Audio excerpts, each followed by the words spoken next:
Magandang hapon sa bawat isa sa atin. Ah, Maraming salamat sa Diyos na lumikha sa lahat ng bagay. Dahil sa hininga rin ng buhay, dapat tayong laging magpasalamat. Sa hapon na ito ay nais kong gawa muli ng katuruan patungkol sa Bible.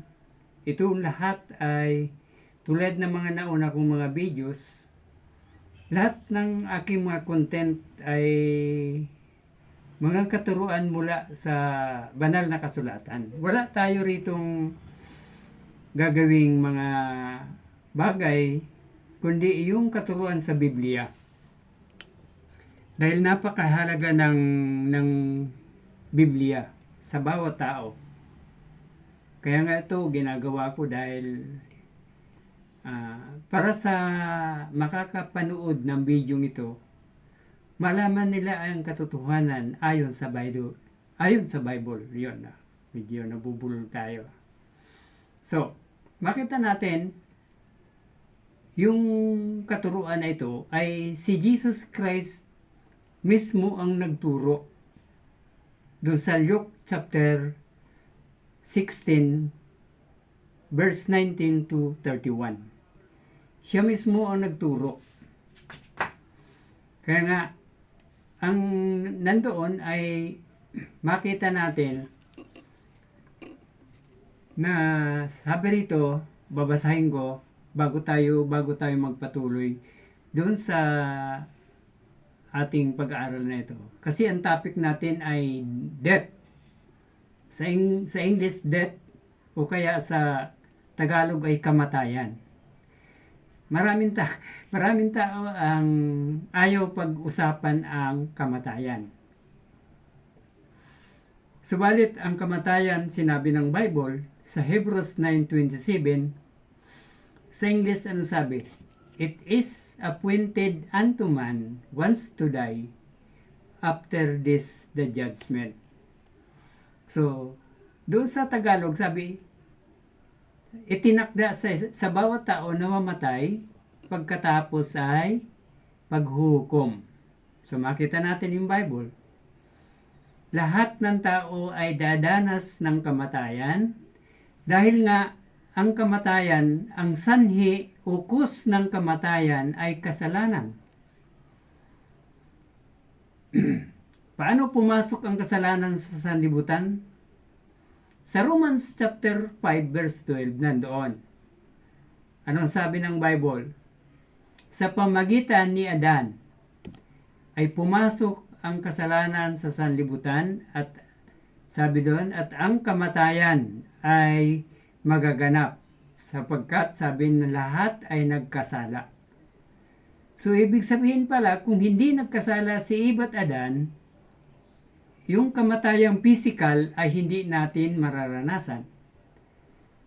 Yun ang sabi ng Bible. So ang kamatayan, sinabi ko kanina doon sa chapter 9 ng Hebrews, itinakda ng Diyos ang kamatayan ng bawat isa sa atin. Ngayon, sa pag-aaral na ito ay makita natin kung ano yung kamatayan.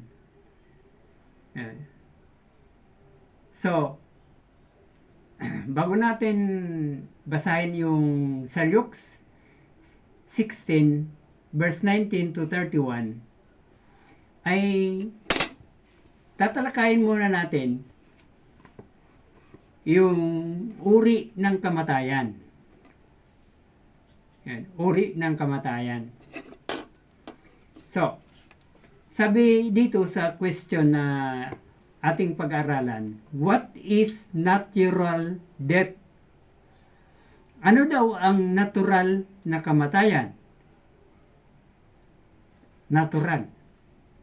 So, ibig sabihin, ito yung unang uri ng kamatayan. Pag sinabing natural, ang sabi rito sa English, separation of soul and body.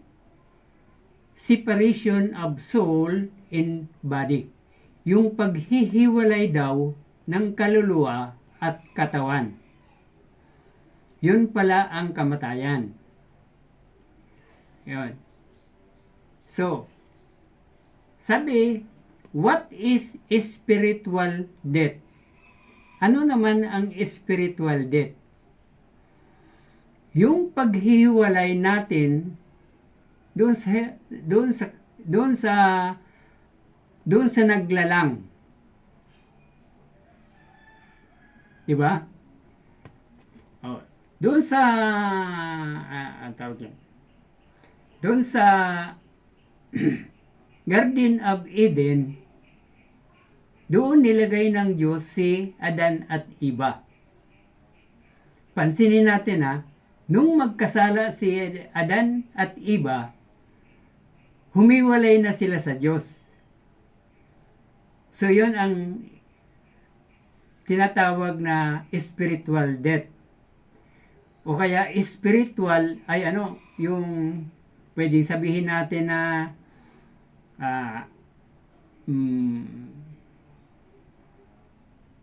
yan, kasi makita natin, buhay sila, pero sa harapan ng Diyos, patay na kasi hindi nakita. Ang isang halimbawa niyan, parang yung anak natin, halimbawa, may anak ka. O, di ba? Nagkasala. Tulad ni Eva tada, nagkasala. Hindi na sila nagbumalik sa Diyos. Parang sa magulang din. Halimbawa, galit na galit ka, patay na ang anak ko. So, yung relasyon, putol. Naputol. Yan. Kaya ang tao, di ba?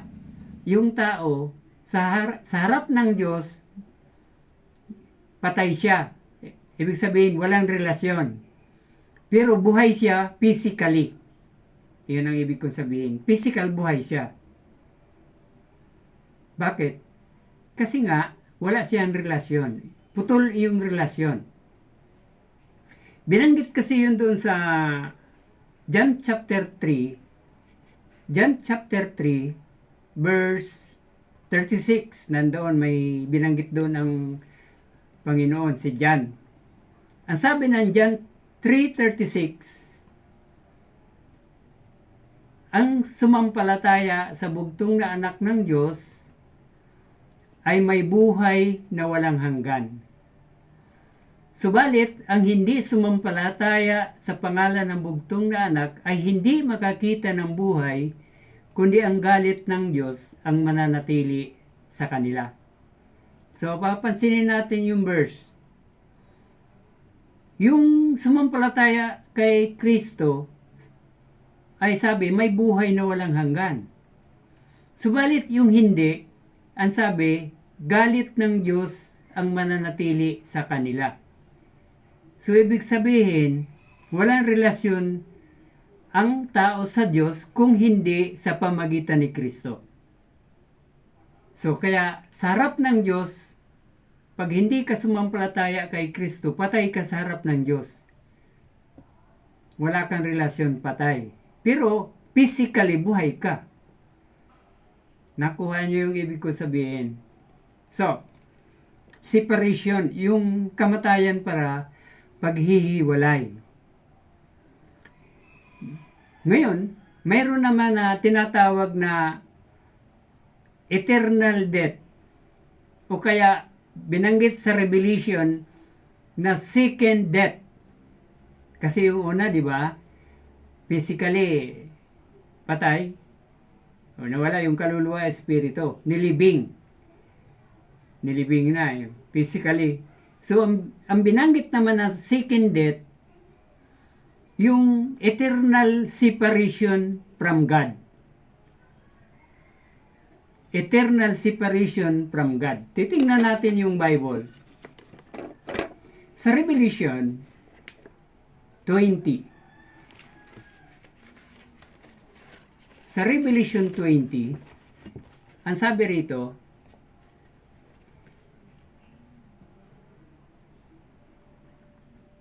ang sabi dito sa, babasahin ko yung verse 12 ng chapter 20, verse 12 hanggang 15. Ang sabi rito, and I saw the dead, small and great, stand before God. And the books were opened, and another book was opened, which is the book of life. And the dead were judged out of those things which were written in the book according to their works. Ngayon, tatagalugin natin kasi baka may na medyo sa English. Ang sabi nito, nakita niya, si John ang nagsulat nito, nakita niya yung mga patay. Ngayon, ibig sabihin, hindi na to yung katawan. Ito na mga kaluluwa na ito, mga kapatid. Kasi yung katawan natin, di ba, pupunta na yun sa lupa. Mamaya, tatalakayin natin yan. Ang sabi rito, yung maliliit at, di ba, makapangyarihan, great. So, ibig sabihin, mga pobre siguro, tapos yung mga makapangyarihan, great. Ang sabi rito, nakatayo, stand before God, nakatayo sa harap ng Diyos. At ang libro ay binuksan. At mayroong isang libro pa na binuksan din, which is the book of life. Mayroong libro ng buhay, book of life ang tawag dito. Tapos, in the dead were judged out of those things which written in the books. Yung tao daw ay hahatulan ayon doon sa nakasulat sa libro, sa mga libro. According to their works, kung ano ang kanilang ginawa. Sa maliwanag, mga minamahal, mga kapatid, ang sabi ng Bible, ang sabi rito, huhusgahan tayong lahat ng Diyos. Sino ang judge? Ang ating Panginoong Hesukristo. Siya ang judge. Yan. Tapos sa verse 14, and death and hell were cast into the lake of fire. This is the second death. Yan. The second death.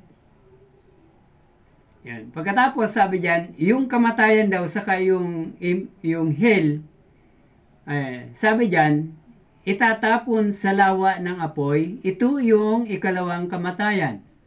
Verse 15, and whosoever was not found written in the book of life was cast into the lake of fire.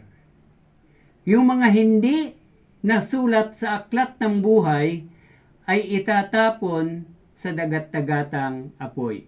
Ito mga kapatid, yung second death na binanggit ng Bible. Sinulat ni Apostol John dito sa Revelation. Yan, di ba? Ngayon, sabi diyan, hindi nakasulat. Ang tanong, bakit kaya hindi nakasulat yung kanilang pangalan? Kasi yung mga apostol, nakasulat ang kanilang pangalan sa aklat ng buhay. Bakit? Sila po ay sumampalataya at sumunod kay Kristo. Di ba yung mga apostles? Ilan sa mga apostles? Si Apostles Peter, mga kapatid, mga minamahal, si Apostles Peter, biniti niya ng patiwarik at pinatay. Sa cross, di ba? Si Jesus Christ tama yung kanyang pagka sa cross. Si Apostle Peter, baliktad. Baliktad yan pinatay. Ang pumatay sa kanya, hindi mga Kristiyano. So, makita natin na mga apostles, kaya sila nakasulat kasi sumampalataya sa Panginoong Hesukristo, kaya sila ay anak ng Diyos. Maaaring sabihin nyo, Brother Rick or Brother Carding. Kasi yung ibang tawag sa akin ay Brother Carding o Preacher Carding o Preacher Rick. O kung saan kayo medyo maano yung pagtawag niyo sa akin, pwede man. So makita natin yung sinabi ng Bible. Kasi ang Bible ay lahat ng nakasulat sa Bible ay kinasihan ng Diyos para malaman ng tao. Halimbawa, tatanungin kita ngayon, ikaw ba ay anak ng Diyos? Maring sabihin mo, ay, oo, anak ako ng Diyos. Pangalawang tanong, ano ang katibayan mo na ikaw ay anak ng Diyos? Ano yung sasagot mo? Kung ang sagot mo ay kung ang sagot mo ay John 1:12, tama.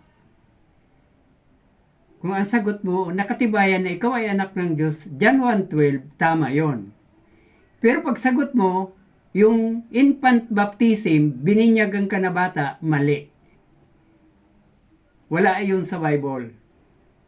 Pero in John 1:12, Juan 1:12, tama.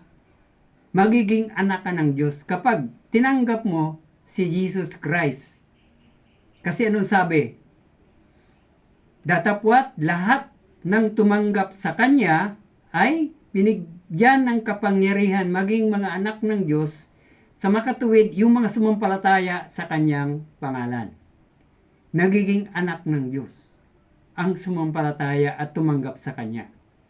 Yun ang katunayan. Bakit natin tatanggapin? Halimbawa, may nagtanong, mga pilosopo, bakit kailangan tanggapin si Jesus Christ? John 3:16. Ano sabi? Gayon na lamang ang pag-ibig ng Diyos na ibinigay ang kanyang bugtong na anak. Ang sino man sumampalataya ay di mapahamak, kundi magkaroon ng buhay na walang hanggan. Yun ang sagot kung bakit kailangan natin tanggapin. Mayroon pa, marami yun sagot kung ayun ang tanong. Alam nyo ba na kung wala si Jesus Christ, hindi tayo nalalang? John chapter 1 verse 3, nandun yun. Di ba? John chapter 1 verse 3. Ang sabi roon sa John chapter 1 verse 3, walang nalalang kung wala si Jesus Christ. Ang lahat ng nilalang ay nalalang dahil sa Kanya. John chapter 1 verse 3. Marami yan kung ano natin. Kung gusto nyong malaman lahat ng patungkol kay Jesus Christ, kung sino siya, panoorin nyo ang aking video ang pamagat ay The Lord Jesus Christ, Who is He? English ang pamagat. The Lord Jesus Christ, Who is He? The Lord Jesus Christ, sino siya? Sa Tagalog. Mayroon akong videos na mayroon akong video mga kapatid. Nandun yon. Mga 12 yata ayun na patungkol sa Panginoon kay Jesus Christ. So, pagpatuloy natin. So, makita natin dito yung tinawag na dito sa verse 14, second death.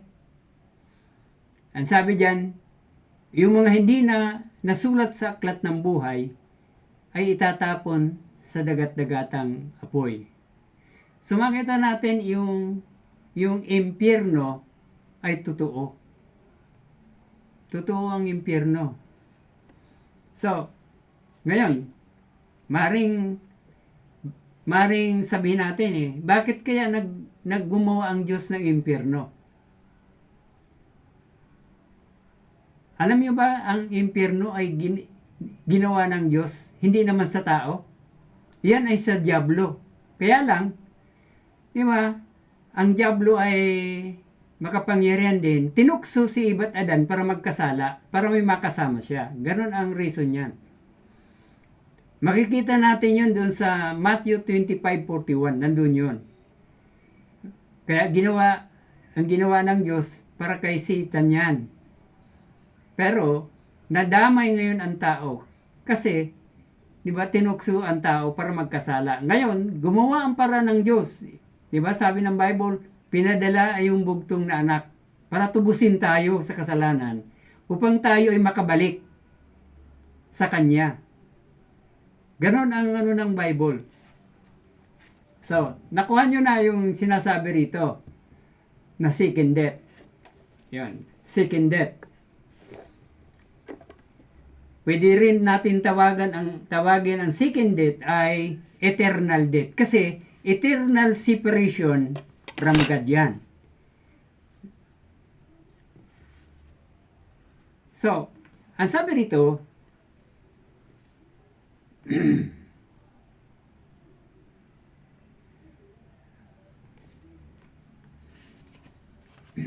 ano na natin yung kahulugan, no? Sabi rito, ang tanong dito, how long will the power of second death continue?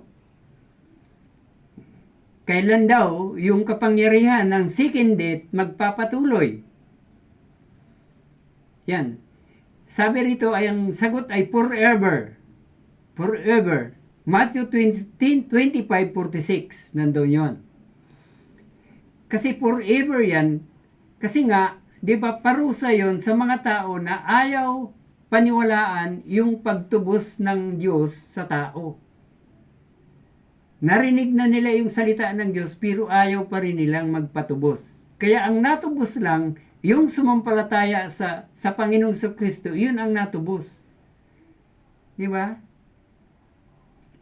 Tulad ng binanggit ko kanina, sino ang anak ng Diyos? Yung sumampalataya lang kay Jesus Christ. Yun ang magiging anak. Kasi sinabi ng Bible eh.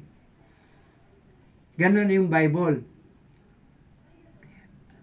Ang mga kasama ng dyablo doon sa impyerno, yung kanyang mga anghel.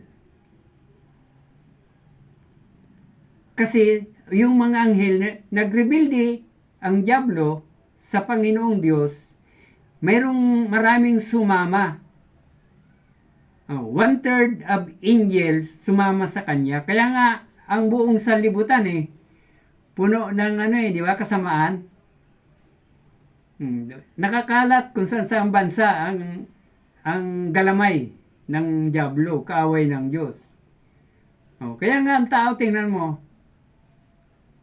na, pansinin mo yung paligid. Lahat halos ng pag-iisip kasamaan. Panluluko, panchismis, di ba? Pagpatay, paglasing, pandaraya, pangkamkam ng lupa, muhon sa muhon, nilipat. So, ganun ang kasamaan tao. Tingnan nyo, nag-ano sa lupa. Tingnan mo yung West Philippines Sea natin. Diba? Inaangkin ng China. Lahat ng gusto niyang angkinin. Ganon ang tao, kasama. Kaya, makita natin dito na nagpapatuloy yan. Kasi nga, sino ba ang Diyos ng sanlibutan? Kilala nyo ba ang Diyos ng sanlibutan? Ang dyablo ang Diyos ng sanlibutan, mga kapatid, mga minahal. Tingnan natin. Tingnan natin ang Bible. Sa John chapter 8,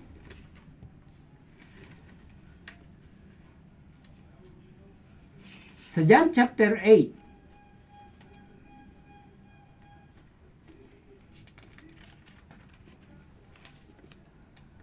verse 44. Si Jesus Christ ang nagsasabi rito, nagsasalita.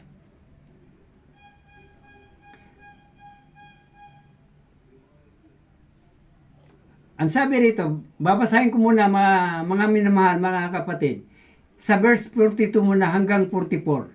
Verse 42, Jesus said unto them, if God were your Father, ye would love me. For I proceeded forth and come from God, neither came I of myself, but He sent me. Yan.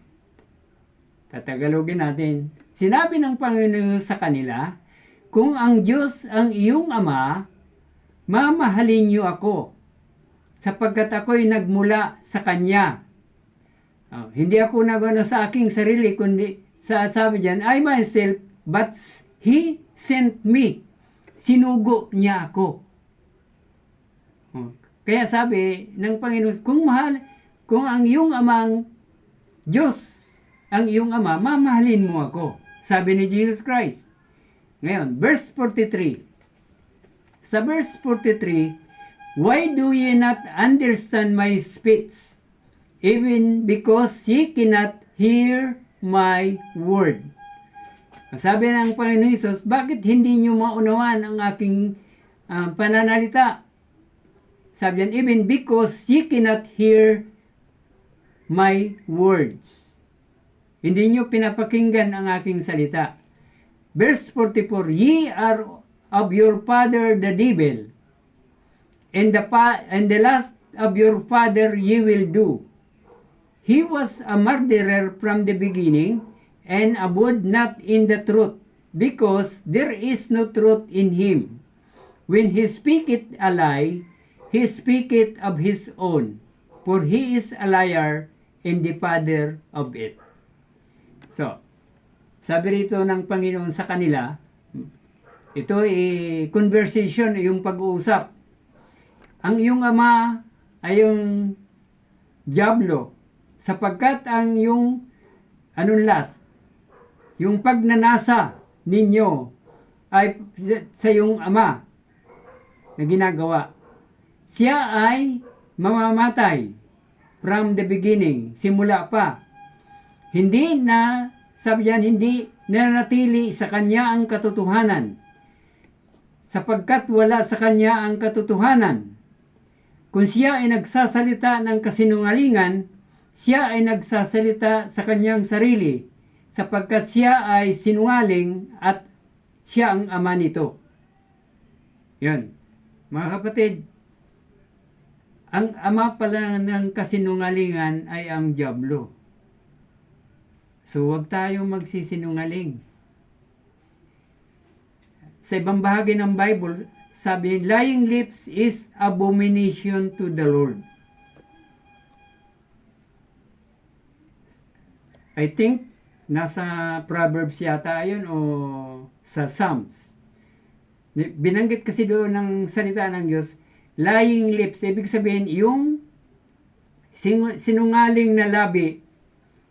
Ano yung abomination sa Tagalog? Pag ginano natin sa Tagalog yan, ang sinungaling na bibig ay karumal-dumal sa harap ng Diyos. Di ba? Karumal-dumal sabi. Di ba? Abomination. So makita natin dito, ang ama ng kasinungalingan, ang hindi naniniwala sa katotohanan ng salita ng Diyos, sabi diyan, ay kakampi ng kaaway. So, makita natin, siya ang, sabi yan, siya ang Diyos ng sanlibutan. Diba? Father of the devil. Ye are of your father the devil. Yan. So, makita natin na sa mundong ito, excuse me, ang Diyos ay, sabi nga, the God of this world. Ang God dito, yung G, ay small letter. Kaya huwag kayong maglagay ng God na small letter sa inyong sulat, lalong-lalo na sa Facebook. Kasi ang Diyos ang nasa libutan ang nano dyan. So, dito makikita natin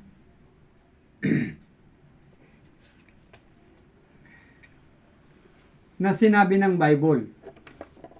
So, kaya nga ang Bible ay hindi pwedeng magsisinungaling. So, ang sabi rito, anong kanina? How long? So, yung kamatayan ay kinakailangan pala nating paghandaan. Dahil delikado yung destinasyon natin. Di ba? Maraming tao ngayon ay hindi pinaghahandaan yung kamatayan eh. ang pinaghandaan iyong buhay dito sa lupa.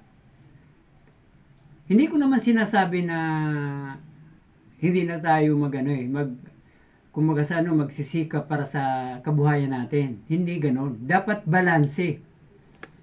Pinaghahandaan din natin yung ating kamatayan kung sakali tayong mamatay. Kasi nga, delikado. Ngayon, pagpapatuloy na natin yung babasahin natin ngayon, naturo ng Panginoong Jesucristo, the destiny, yung destinasyon ng dalawang tao na namatay at ang kanilang kaluluwa. Yun. So, sabi rito sa verse 19 ng Luke 16, babasahin ko at mamaya unti-unti kong sa inyo. Sabi sa verse 19, there was a certain rich man which was clothed in purple and fine linen and fared sumptuously every day.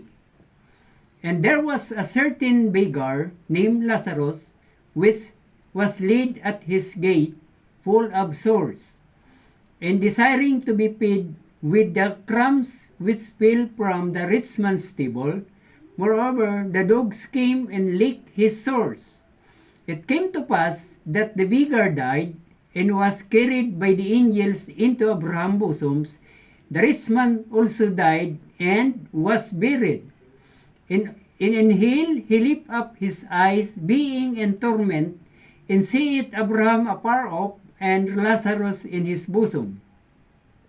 And he cried and said, Father Abraham, have mercy on me, and said Lazarus, that he may dip the tip of the finger in water, and cool my tongue, for I am tormented in this flame. But Abraham said, Son, remember that thou in thy lifetime receivest the good things, and likewise Lazarus evil things, but now he is comforted, and thou art tormented. And besides all this, between us and you, there is a great gulf fixed, so that thy wits would pass from hence to you cannot, neither can they pass to us that would come from thence. Then he said, I pray thee, therefore, Father, that thou wouldest send him to my father's house, for I have 5 brethren, that ye may testify unto them, lest they also come unto this place of torment. Abraham said unto him, They have Moses and the prophets, let them hear them. And he said, Nay, Father Abraham, but if one went into them from the dead, they will repent. And he said unto him, If they hear not Moses in the prophets, neither will they hear, persuaded though one rose from the dead. So, makita nyo, dalawang tao ang namatay. Ang isa ay mayaman. Yan. Ang isa ay pulubi. Ang sabi rito, yung mayaman, maganda yung kasuotan. Yung pulubi naman, nag-amot o parang ng mga tira-tira. Di ba? Sabi diyan. Pero pareho silang namatay. Di ba yung mayaman, sabi dito, yung mayaman, walang nakalagay na pangalan. Pero yung pulubi, Lazaro ang pangalan. Yan. Mayroon siyang mga sugat. Yan, sabi yan. Desiring. Pag sinabing desiring, di ba, naghangad ng makakain. Desiring to be fed with the crumbs, yung mga tira-tira, which fell from the rich man's table. Kaya makikita natin, di ba, sa Metro Manila, mayroong mga pulubi. Yung mga ng Jollibee sa McDo, kinakalkal nila yon. At yung mga tira-tira doon, kinukuha at hinuhugasan at niluluto uli. Ang tawag doon ay, kung hindi nyo alam, ay tawag ng pagkain yun, pagpag. Pagpag ang tawag nila. Nakita ko mo yan minsan sa television eh. Yung mga ganon eh, niluluto nila tapos ibinibinta rin doon sa kapwa nila. Ganon. So, Dito, yung pulubi, sabi rito, nung mamatay ang pulubi, sabi rito, carried by the angels. Ngayon, ang tanong dito sa verse 22, it came to pass that the beggar died and was carried by the angel into Abraham's bosom. So makita natin dito na anghel ang nagdala ng kaluluwa. Kasi, di ba yung katawan natin, pag namatay, saan dinadala? Di ba sa sementeryo, lilibing. So, yung kaluluwa pala, yun ang nagsasalita. Tulad ko, halimbawa nagsasalita ako, pag wala yung kaluluwa ko, hindi ako makapagsalita, patay ako. Kasi wala na yung aking kaluluwa. Ganun yun. So, sabi rito, pagkatapos ay sabi niya ng verse 22, namatay din yung mayaman at nilibing. Ang sabi rito sa verse 23, sabi rito, inhale, he lift up his eyes.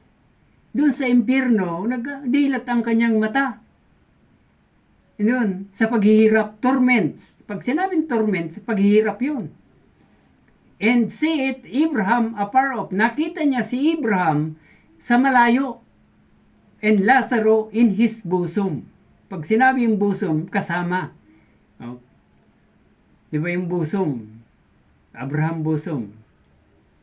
Paras din na yung sabi ng Panginoon, siya daw, may binanggit yung Bible na in the bosom of the Father, nandoon si Jesus Christ.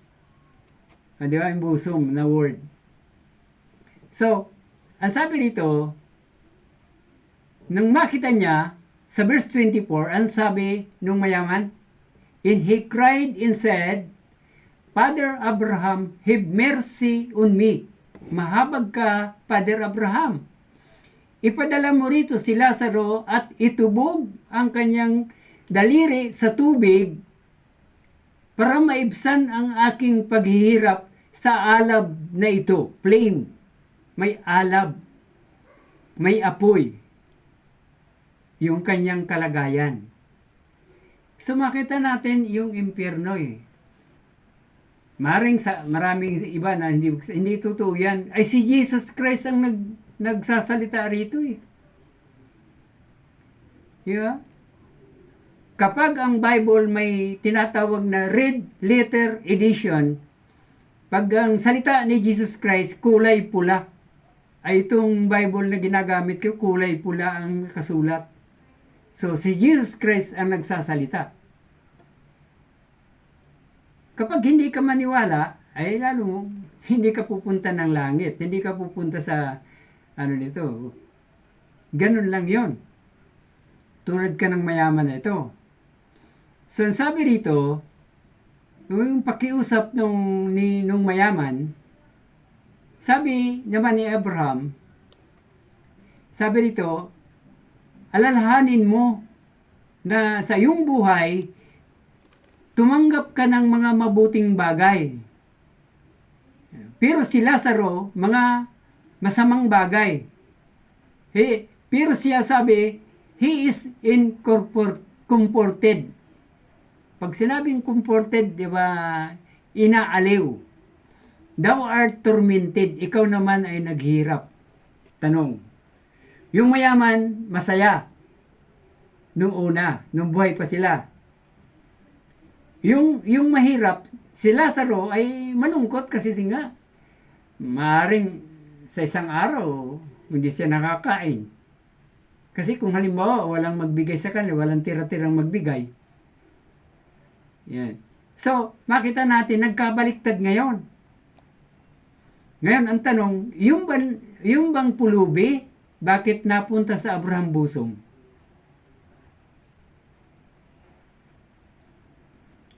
Gagawin ba ng sinabi ba ng Bible kapag mahirap, pag pulubi, automatic mapupunta sa Diyos? Walang sinabi yung Bible. Ano sinabi? Ang sino man sumampalataya kay Kristo.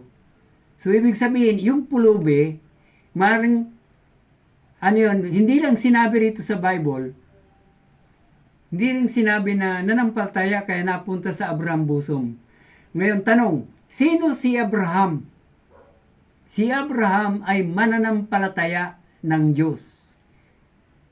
Siya ang inutusan ng Diyos na magpunta sa pinaalis siya sa kanyang lugar. Kaya si Abraham ay naniniwala sa Diyos sa kanyang salita. Kaya kung pag-aralan mo si Abraham, mga kapatid, nung inutusan siya na umalis sa kanyang lugar, umalis siya. Hindi niya alam ang kanyang pupuntahan. Pero nung makapunta na siya, ang pagsubok naman sa kanya, sa Genesis 22, anong sabi? Pumunta ka sa bundok ng ano ba yung bundok na yon? Medyo nakalimutan ko. Ang sabi kay Abraham, ihandog mo ang iyong anak. Yan, di ba? Ihandog. Pag sinabing ihandog, papatayin. O, anong ginawa ni Abraham? Sumunod siya sa Diyos. Yung anak niya, si Isaac, ginapos niya ay tinanong sa dambana. Pagkatapos, nung papatayin niya na, sinaway siya ng anghel. So, ibig sabihin, alam ni Abraham, kapag napatay niya ang kanyang anak, kayang buhayin ng Diyos ang kanyang anak. Pero hindi pinahintulutan. Sinubok lang siya eh.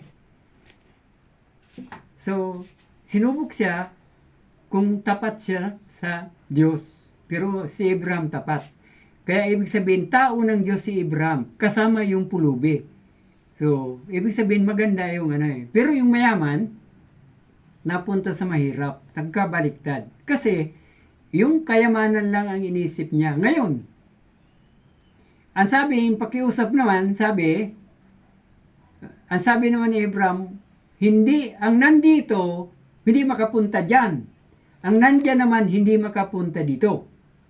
Mayroong tinatawag na great gulf. Yan ang pagitan nila. Hindi pwedeng pumunta. Pag gumawa ang Diyos ng hadlang, hindi ka pwedeng makapunta. Ganon ang Diyos, makapangyarihan ng Diyos. So makita natin, pero nakiusap uli yung kaluluwa ng mayaman. Ano sabi?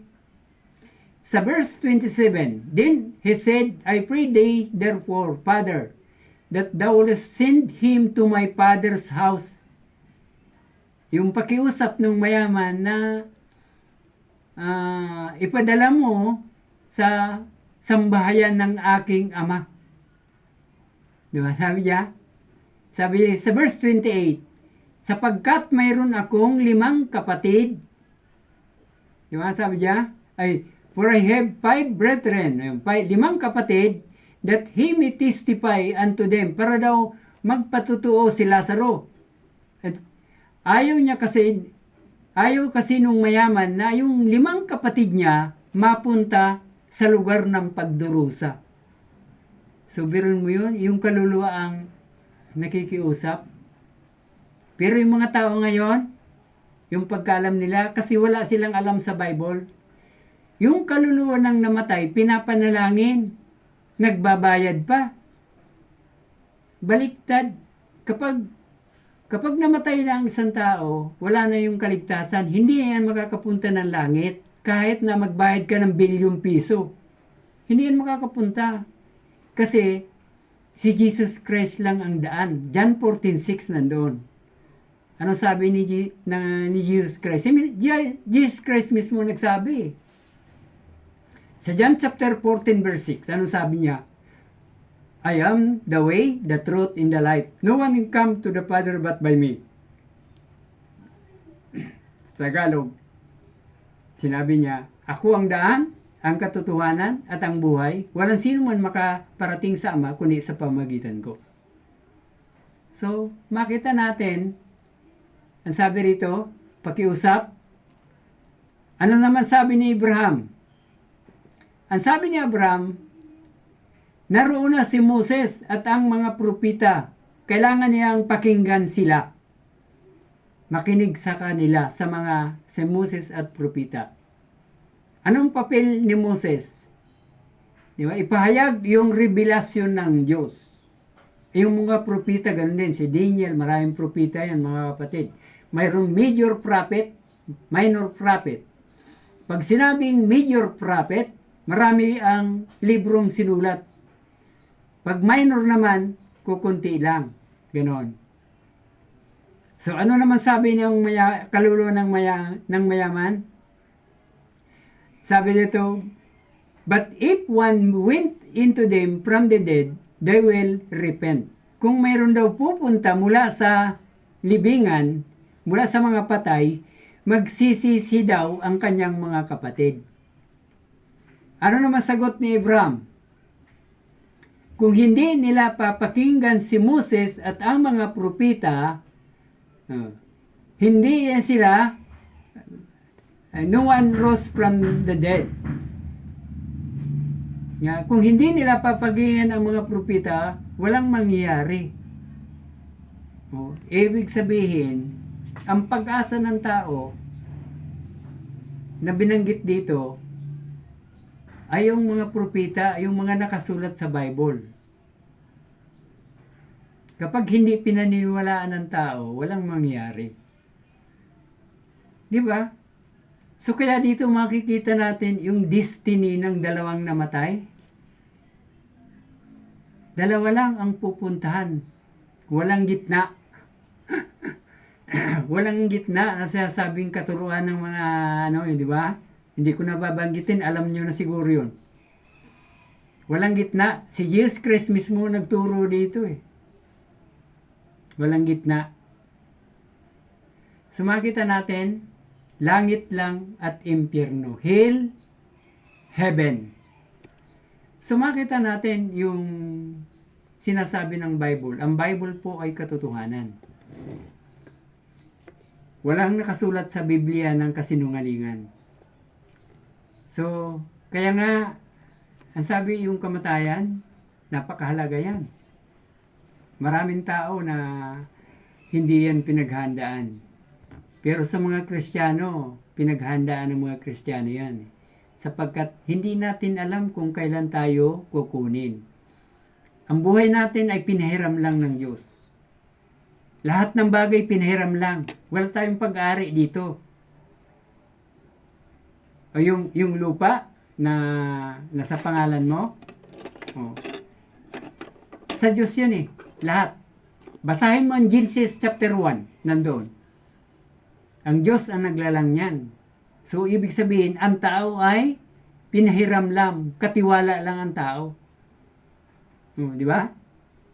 Katiwala lang ang tao ng Diyos. Kaya, bakit ka nagbabayad ng buwis kung sarili mo yun? So, wala tayong pag-ari, katiwala lang tayo. Balang araw ay sisingilin tayo ng Diyos kung ano yung pinagkatiwala sa atin. Kaya nga doon sa binasa natin binasa ko sa dito sa ating pag-aaral. Lahat ng ginawa natin ay, di ba, nakasulat. Siguro ang kapal ng libro na yun, magaling magsulat ang Diyos,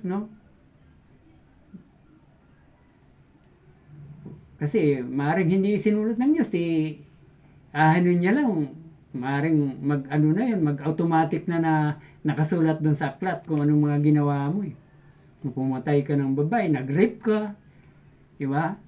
Ninakaw mo yung pag-ari ng iba, nakasulat yun.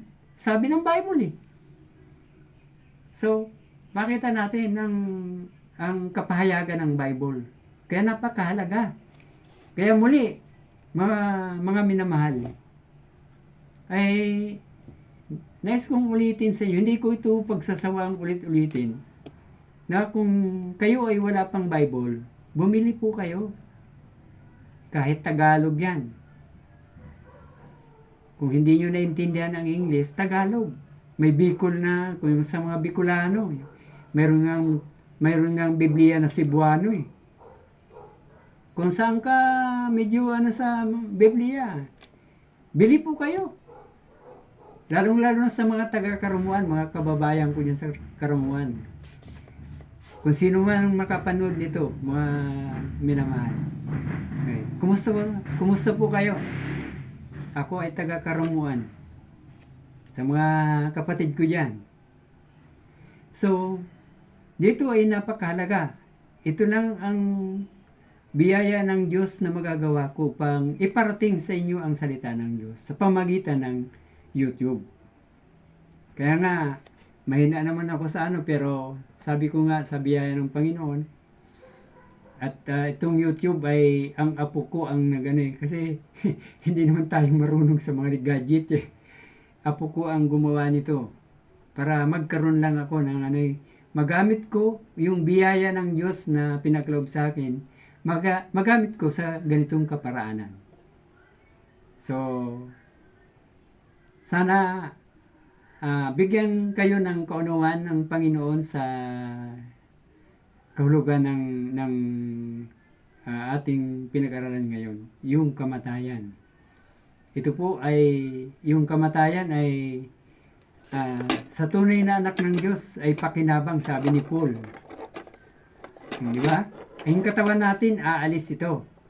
Pupunta saan pupunta yung katawan natin? Sa lupa. Sabi ng Bible, sa Genesis chapter 3 verse 19, kinuha kayo sa alabok sa lupa, ibabalik din kayo sa lupa. Subalit ang ating tawag niyan, ang ating espiritu, meron doon sa creation, meron na rin po ako ng video sa creation of man. Nandun po, ang tao ay tatlong bahagi. Meron tayong isa ay katawan, pangalawa ay kaluluwa, pangatlo ay espiritu.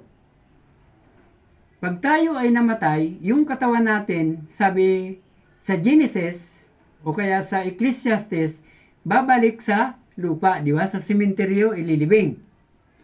Yung kaluluwa natin, itong binasa ko sa Luke 16 na tinuro ng Panginoong Jesucristo, langit o impyerno. Yung Abraham bosom niyan ay nagsisimbolo ng langit po yon. Kasi diyan sa pero pinaliwanag na yung Apostol Pablo na sabi niya, kung ako'y mamatay, direkta na ako sa langit, sa Panginoon. Yan, binanggit niya sa 2 Corinthians 5, chapter 5. So, yung kaluluwa, langit o impyerno, yun namang ating espiritu ay, ayon doon sa Ecclesiastes chapter 12, verse 7, ay babalik sa Diyos. Automatic babalik sa Diyos ang espiritu. So, yun po. So, maraming salamat po sa hapon na ito. Sa biyaya ng Panginoon. Maraming salamat po. Nawa, bigyan kayo ng understanding o pagkaunawa kapag napanood nyo to. Kasi ang Diyos ang nagbibigay ng talent o kaunawaan. So, sige, tayo siguro ay manalangin na yung maikli. Dakilang Diyos sa mga banal, salamat po Panginoon sa iyong biyaya. Salamat Panginoon sa video na ito na tinalakay ko po ang kamatayan doon sa Luke 16:19-31. Panginoong Diyos ay sino man po ang makapanood nito ay kayo po ang magbigay ng kaunawan sa kanila sa pamagitan po ng iyong banal na espiritu. At iligtas niyo po sila Panginoon sa tiyak na kapahamakan sapagkat ang sino mang hindi sumampalataya sa inyo ay mapapahamak. Kaya dalangin ko po o Diyos na gamitin niyo po instrumento ang bidyong ito para sa kanilang kaligtasan ng kaluluwa. Ibinabalik ko po lahat ng kapurihan, pasasalamat at pagluwalhati. Ito po ang aking dalangin sa pangalan ni Kristo Jesus. Amen. So, muli magandang hapon sa inyong lahat.